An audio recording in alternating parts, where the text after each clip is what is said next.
So guys, I ended my last video with something along the lines of, may this all light a fire under the community to inspire positive change in Pokemon Go PvP. I was not expecting it to happen this way. Let me tell you, I have been making videos like this for a little bit. I just made my last video was why Pokemon Go could be a great esport. It was like the future of Pokemon Go PvP. And then I made another video that was on a similar topic about why PvP IVs suck. And, there was a lot of bullet points that I covered in those videos. Like, just to give you kind of a quick rundown without going through this whole thing, because I'm going to try to keep this video short. I covered some of the things that Pokemon Go PvP is doing right, how this could be a very accessible esport from the audience's perspective, how legacy moves absolutely need to be re-added into the game, and I could go on and on and on and on about that, but I won't do it here. Like, just check out my thoughts in the last video. I went into how there could be like applications on the computer that would allow tournament organizers to be able to live stream and broadcast and project video of these events, of these matches at various events on live streaming, and how that could be made a much easier process. And I also read an article from 2013, actually, talking about how big esports are looking for balance and fairness within their games, and how that relates to Pokemon Go and PvP. And I tried to suggest very simple things, and I tried to suggest things that were already in the game, things that could just be tweaked a little bit, and the scene would be so much better. And I got really passionate about it, and, I tried to brag up Pokemon Go PvP as much as possible, and then this happens. This whole thing with the switch mechanic. Okay, so just to give you guys a quick rundown about how this new switch mechanic works, I'm going to try to find it on the page. They added a bunch of new moves, which is great. I always love seeing the move pool expanded. I was just talking about how Quagsire was a fun Pokemon to fight against in the last cup, because he had such a diverse move pool and you had to guess and plan around that when you were battling people. But there's other things. This is just related to the moves. Switching Pokemon will now briefly pause the battle. This will grant you more time to choose which Pokemon to call out, and it will avoid causing damage to each other while they are withdrawn into their Pokeballs. So I really didn't take note of this when I first read it. I didn't really look at like how this is going to affect things, and when people started to get upset about it, I was just thinking, well, that's just the hype, for that people get when something's changed, and it's not going to be that bad. But this is just, basically how it works is, now obviously, like it says, you can pause the flow of the battle and effectively stop your Pokemon from taking damage when you go to switch out. So what happens is there's no longer that ability to just switch in on something and maybe take your opponent by surprise. There's no way to do what's called piggybacking, which is another kind of advanced strategy, and it takes a little bit of the fluidity out of the game. And the thing is that I've seen this in battles. I unfortunately don't have any footage of it. But it basically pauses the game for like 12 seconds, and it's like it stops it to the point where it gives your opponent so much time to basically think twice about committing to a charge move or committing to a strategy, or it gives them time, because now what happens with this switch mechanic on top of that is whenever you click that switch button, you are committed to that switch. Like, you are locked in. Like, when you bring in that next Pokemon, even if it's the same Pokemon you just withdrew, then you are technically locked in. That counts as your switch. And the thing is that if you switch in the same Pokemon now, it will remove all of the buffs, like all of the things like from Power Up Punch, and with the new Skull Bash, which they just put into the game here. So that's going to be reset whenever you do this. So I think that will probably change, but that's one of the things where, you know, do they test these things? They should have some people testing these things before they go out at the very least. But, you know, that kind of, if that's going to be the intended strategy, then that kind of nerfs Skull Bash right away, like right away upon its release.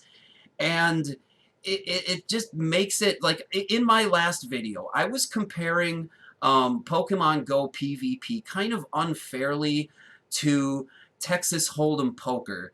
And I compared it that way because, like, you see your opponent's team of 6. You have to figure out what team of 3 they're choosing, what their lead is going to be, like, what your lead is going to be in response to that lead, how you're going to shield, you know, how they're going to shield their 3 cards, so to speak. You know, there was more layers of strategy, but now, since we have this switch mechanic that kind of just locks players in place, you know, as far as like, oh, and it gives the opponent ample time to, you know, just sit there and rethink their strategy while they switch in something else. And since a switch in is pretty much always punished by the fact that, you know, even if it's the same Pokemon, it will reset your switch timer and it will remove all of your buffs.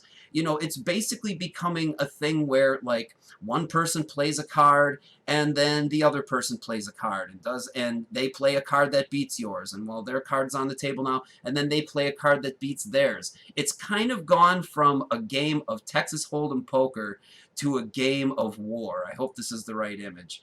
Yeah, it's kind of what this game has transformed into. Just whoever lays the highest card gets to keep the stack.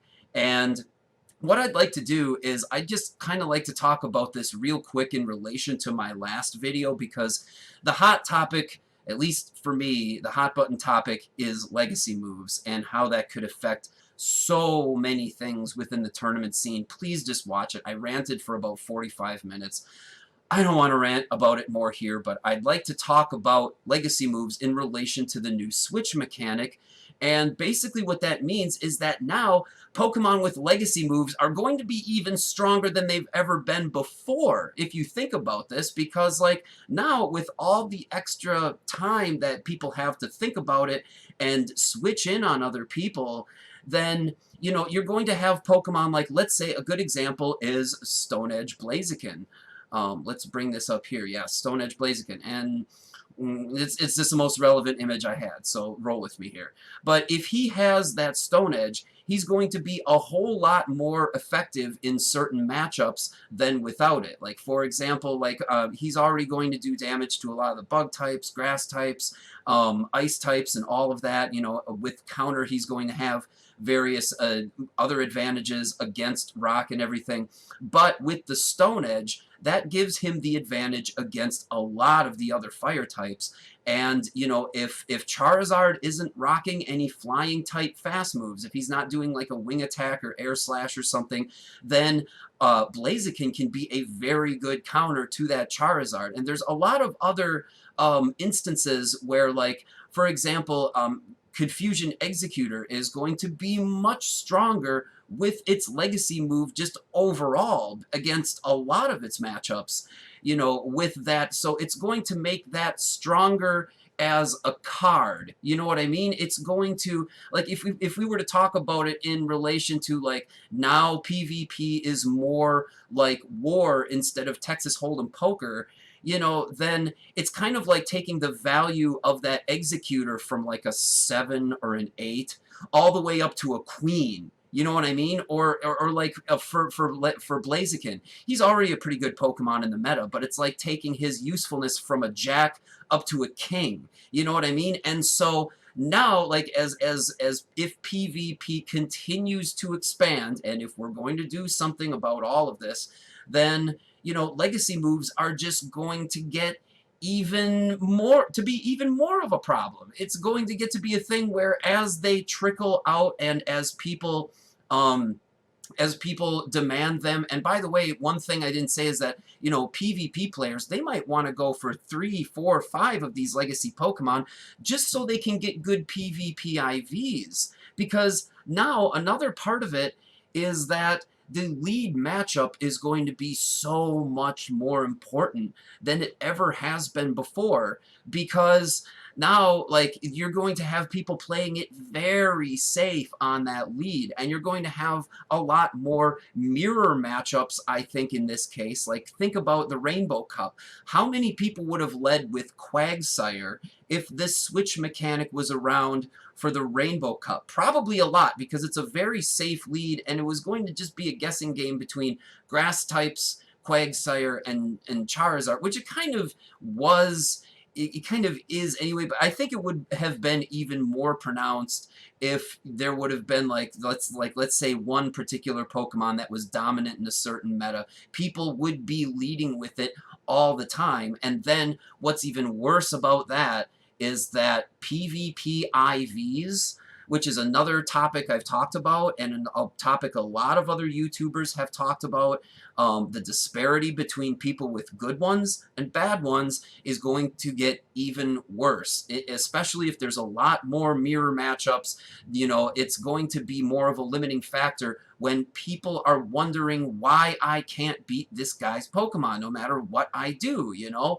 And, you know, for those who are not willing to take that plunge and understand what the, how the PvP IVs play into the meta, you know, I think having a mechanic like this where it is more like a game of war, where it's just like one card beats another, it's just like, it's going to make that disparity even worse. You know, and, you know, I've talked about, one thing I want to say real quick, I've talked about re-adding legacy moves. You know, as long as we're going to diverge a little bit and talk about solutions, and I'm going to make an addendum to something, that if we're going to re-add legacy moves, like, why don't we just have it so that we can select what charge move we want to get when we use a TM? I mean, like, I think people would still raid a lot for Stardust, for high IVs, for, you know, perfect IVs, for shinies, for legendary shinies. You know, I think there would still be a lot of raiding, and then people would still be using a lot of TMs because, you know, people would continue to grow their collections, add second charge moves. You know, when you add them, they don't often come out with what you want them to be. People would still be using charge TMs at a fairly high frequency. I've been really lucky. I've had a lot of good rolls. There was one time recently where I had to use 5 charge TMs, and there was only like 3 available in the move pool. So, you know, sometimes it happens, but otherwise I've had pretty good luck. But, like, why can't we just select what move we want to get? Like, how much would that help with Mew, you know? How much would that help with, especially, like, now Hypno? If he's going to have, like, 6 or 7 moves anyway, why not just add the other 2, you know, Shadow Ball and what, I think it's Psyshock, which is his other legacy move. And why don't we just make it so, like, TMs, you can just select the move? Like, people will still use them. And then if you have something where, like, the meta changes or something and they need different moves, well, they'll still use them for that. So, like, that's just a solution. But I want to, like, diverge from that a little bit. And I want to, what is this picture I have, this last picture? Oh yeah, status effects. So the community has been bringing up a lot of different ways, you know, besides just, like, my ideas, like re-adding legacy moves and having some kind of application on the PC that can handle, like, live streaming and stuff like that. Something where players can connect with each other a bit easier. Maybe take a bit of load off Niantic's servers. Niantic? How about that? So, but one of the things I see suggested is status effects. I'm going to comment on it real quick. Again, that's another great addition that we could be adding to the game. It's something where we could, you know, people don't want Pokemon Go PvP to be a clone of Pokemon, the Game Boy games. And I understand that. They should both be unique. But these legacy moves, excuse me while I cough for a second. I'm sorry about that. I'm not going to edit too much of this. One of the benefits of that is that we could add a lot more balance and a lot more interesting strategy. Like, for example, with poison, you could make it so that it doesn't really do damage in battle, but maybe whenever the Pokemon switches out, then they take tiny, tiny continuous amounts of damage. Just a little bit when they're on the bench on the team. So if you switch them out, then they're going to have to deal with the consequences of being poisoned. You know, that could be an interesting way to introduce it. Or with, let's say, burn, for example. You could have it so that burn does like just a tiny fraction of damage, you know, at certain intervals, you know, like a certain time interval, like every like 5 or 7 seconds or something like that. And it also slightly decreases your attack, which would like stay in line with what is in the Game Boy game. Stay true to the spirit of what the Pokemon Company wants to achieve with PvP, but at the same time, you know, put their own unique take on it, right? Or, you know, maybe sleep isn't something that would work. Maybe freeze, like, or being frozen isn't something that would really work for PvP in a real-time sense. So maybe not have those. But, like, paralyze. There's another really good option. For example, like, if you had something that could paralyze the opponent, maybe like randomly 1 out of every 6 of their fast attacks wouldn't work. It would just like not work or something. Or maybe that's the way they could do confusion, for example. Like if they got confused, maybe like 1 out of every 7 fast attacks that they do could be could just damage them instead of for a small set determined amount of health, rather than, you know, the fast attack executing as normal. So there's a lot of ideas. Like Niantic needs to listen to the ideas that are out there, and I'm so glad. I shouldn't say that. I really shouldn't say that I'm so glad this happened, but I think if there's enough people drawing attention to it, then we will get a rollback on this game mechanic. I really hope so, because as it is, I mean, we've gone from a game of higher strategy, like I say, to something a lot, you know, simpler. And you know, one of the things that I see about like people talking about different competitive games and what games are good and what games aren't, is like I see people making comparisons to Smash Brothers and stuff. Well, keep in mind that scene grew out of the love and devotion that the community had to the game, right? Whatever you think about the community, you know, as far as, you know, any things they may have done in games, rage quits, you know, strategies, controversial moments, whatever have you, you know, in light of that, they created something out of an unbalanced game. And, you know, in Smash tournaments, if things are banned, they're usually banned for everybody. It's not like one particular person gets to use a strategy that somebody else doesn't, right? Everybody has access to all these characters and the other ways to win. That's what allows certain characters to rise up and, you know, take new standings in the rankings. That's what allows people to discover old strategies. You know, that's what happens when you have things every so often. And Amza with a Yoshi will come out in 3-1 Mewtwo King in one of the greatest matches probably in the history of Smash Brothers, one of the most hype moments. You know, that's why we can have those hype moments in Smash Brothers. That's why, because it keeps the game open to everybody. All aspects of the game are open to everybody. Everything that's banned for like one person's banned for everybody, you know, and you know, that's what allows new strategies and new hype moments to be created. And I just wanted to touch on that real quick. And because I'm not going to edit this too much, I'm just going to try to reel in here. But one last idea I had, as long as we're contributing to this, Mega Evolutions. You know, if this game mechanic is going to be a lot simpler, where it's just a card beats card versus sort of thing,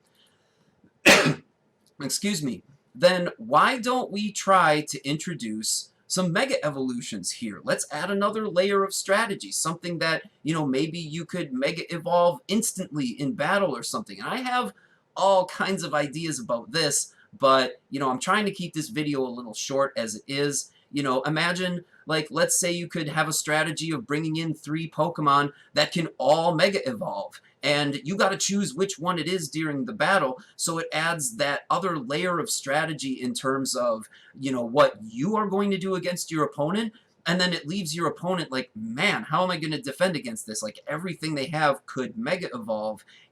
What are they going to Mega Evolve? What am I going to bring in to Mega Evolve against them? It could be a whole nother thing, and I have a whole nother idea video that I'm going to put out at a later date because, like I said, I want to keep this short. But I think I've kind of covered everything about this, and especially in terms of legacy moves, especially if there's going to get to the point where this is a bigger esport with bigger grand prizes and everything, and this is more visible in the public. We just that can't happen. And if this stays in the game, if this is going to be permanent, then it really can't. And there's people who have analyzed this from numerous angles already, and one of the things that really drew me to this was the live stream. And I'm sorry I don't have a picture up of it, and I'm going to try to put a picture up on the screen in the editing, but this was all about it was the hashtag Save PvP live stream by Go Stadium on Twitch, and they said a lot of things about it, and I wasn't quite fully convinced that this was such a huge problem, but go back and try to find restreams, convince them to do a restream, like if they haven't.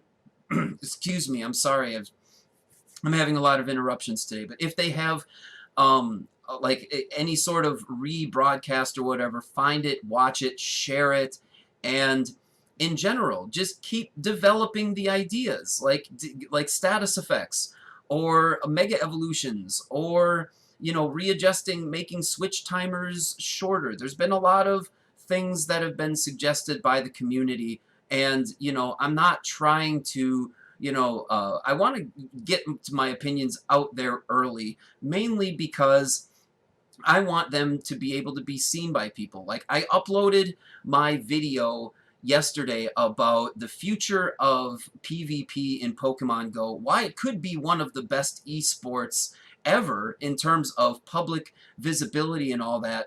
And I had been working on that video for about a week before all of this happened, okay? And I was trying to get it uploaded to you guys, not because I wanted to be the first to the game, but really because I wanted to be able to have that out there in time so that people could take a look at the ideas and use those ideas, and comment on them and really break them down. And, if there isn't an idea that works, that you don't think will work, then, discard it.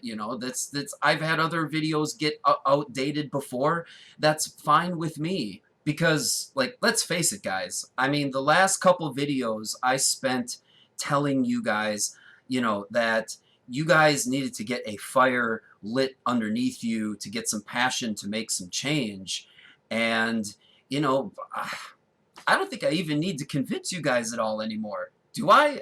I don't need to say any more on the topic. I think the only thing I need to say is that, like, if you're the kind of person who thinks that these battles really have lost a lot of what makes them unique, and have lost a lot of strategy, and have gotten more simpler and based on based solely on the lead, and now legacy moves are going to be more of an issue because of that. If you are feeling any of those things, then basically you have to fight for change, and you have to. I'm not even going to suggest it to you at this point. If you guys don't, the game as you know it, that you love, will die. Okay? So if you don't, that's just use this as some kind of way to take action in whatever that is, and because think about this, there's a lot of people on YouTube that are trying to upload content and create things, and I think there are so many genuine people in the community, all right? And I'm going to get a little real with you. at least with me, you know. I mean, I'm scared as hell doing all this because I don't know if I'm going to spend a ton of time, you know, working on these videos and trying to get all this information out there, and then it doesn't get seen by anybody. It just kind of goes into a vacuum where I'm just reaching a few people, and right now I'm up to 25 subscribers, and you guys, thank you so much. Like, I really appreciate every single one of you, and I appreciate the likes and the comments, and I try to read every single one of them and respond to everything I can. At least right now, you know, I'm not getting like a bajillion comments, you know, but I do appreciate everything, you know. But at the same time, I guess I'll say this to you guys. Like, this video and my video entitled The Future of Pokemon Go PvP, and even the video titled Why Pokemon Go PvP IVs Suck, even those three videos at the very least, let this video serve as my permission to all of you guys that if you want to take my videos, if you want to take clips of the videos and other things that ideas that I have, if you want to use them on live streams or discussion panels or in any other place on YouTube, if you have a channel that's been uploading any kind of Pokemon Go PvP content or Pokemon Go content or news about Pokemon Go or anything, if you have those channels, then let the upload of this video serve as my permission to all of you guys who may be wanting to use any clips and any ideas from this video. Okay, if you want to replay any of this, like, I was a little bit concerned about not having music, but I think for those purposes I'll just leave it without the music. So I just wanted to put those ideas out there and just officially say that you have my permission to use my clips, at least from this video, the future Pokemon Go PvP, and why PvP IVs suck. You know, you can use clips from all of those if you want to make your case, and, you know, add things into your videos if you would like. And I got to be real with you guys. Like I said, I after all this time, you know, like, I don't want to see PvP like just take a tank because people are less interested, because it's more based on, you know, a rock paper scissors who gets the lead mechanic more than anything else. You know, I don't want it to become that, and I don't want there to be a loss of interest and a dip in people trying to make videos, because what we had was really growing. It was really growing. Check out my last video, The Future of Pokemon Go PvP, to check out exactly what I mean by that. I think there's so many good things about this that could be like just great for, you know, not only players but spectators as well. It could be a great sport just for watching, just for viewing, you know. And I like I said, you know, I thought some of the problems with Pokemon Go PvP before, you know, were enough to maybe hurt it in the future. But, you know, now you guys got to take some action. You have to. It can't be just me. And really, I also think that, you know, we need to come together as a community as well. And one of the things we can do, which is not really directly related to changing the game, like as far as like requesting features or anything like that, or pipe dream ideas, this is something you guys can do right now to change the future of this game. This is something that all of you out there can do. Find everybody who has had PvP YouTube content. Find all of those people. I am going to try and list in the description just about everybody that I know of that's doing PvP IV content, because I want to show you guys just how big it's growing. You know, I don't know if Niantic takes a look at the Silph Road leaderboards, but there's tens of thousands, you know, I mean, it could be easily approaching hundreds of thousands of players, you know, easily, and growing far beyond that.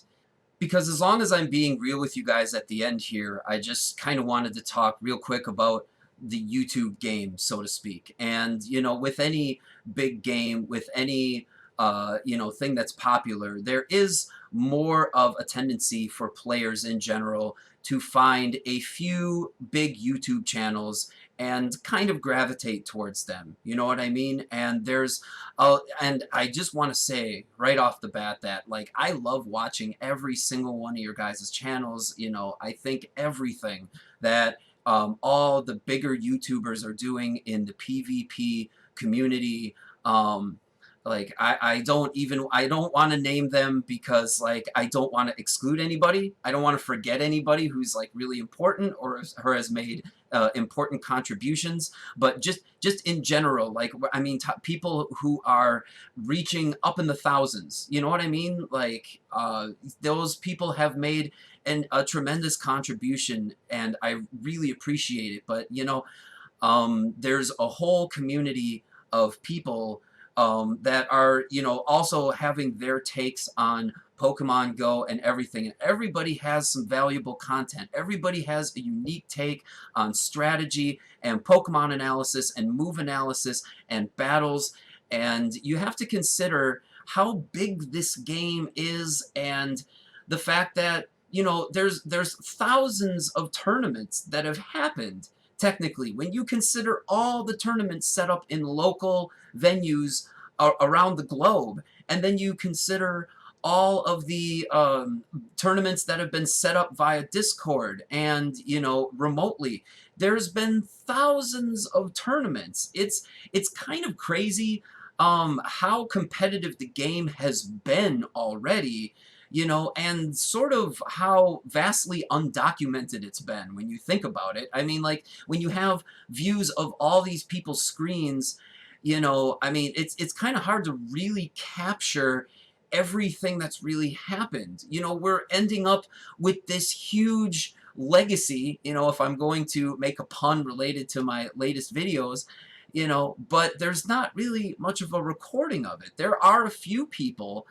you know, doing this, but there's tournaments all around the world, and there's constantly new levels of strategy that can be obtained, or at least could have been, before they changed some things and removed a large portion of that strategy. I'm going to be fair. It hasn't like killed the game, but we've removed a large portion of strategy with this. And if we can just get more people to create more YouTube content, just in the fact of just in the effect of like recording tournaments and capturing tournament footage and preserving that, you know, just so we have a legacy of this game, then, you know, at least in that very sense, we need everybody creating YouTube content and creating these sort of strategy videos and keeping interest alive and keeping interest fresh. And, you know, it's going to be a whole lot harder. It's going to be a whole lot harder for any of that to happen if we see a tank in like all the passion, you know, as a result of what has happened here, whether or not that, you know, it turns out to be this turns out to be a tremendously bad thing, or, you know, a not so bad thing and we're just overreacting.